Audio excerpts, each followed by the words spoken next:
Have they killed anybody? No, thank God. My children asked me that. And I told them very proudly that I have never taken any action that resulted in the death of another human being. There's one kind of half exception. And I think about this all the time. In 1993, I guess it was, I was sitting in the morning meeting.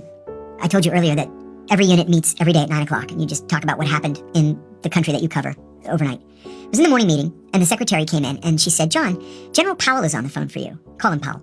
And I said, "General Powell? How does he know who I am?" And she said, "I don't know, but he asked for you by name." My boss is like, "Well, go answer the phone." So I went to my desk, and I said, "Good morning, General Powell. This is John Kiriakou." And he says, "John, if the Iraqis were going to kill the president, who would actually be in charge of that operation?"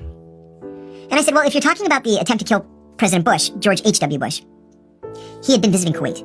I said, "Kuwait operations are run from the Iraqi intelligence service's Basra station, but Basra station is headed by Sabr Abdulaziz Adori, the director of the Iraqi intelligence service." He says, "Where does he sit?"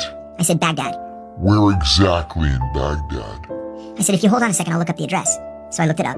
I gave him the address. He says, "Thank you," and he hangs up the phone. I go back in the meeting. They were like, "What do you want?" I said, "He wanted to know about Sabr Adori and the attempt to kill President Bush." I'm like, "Okay."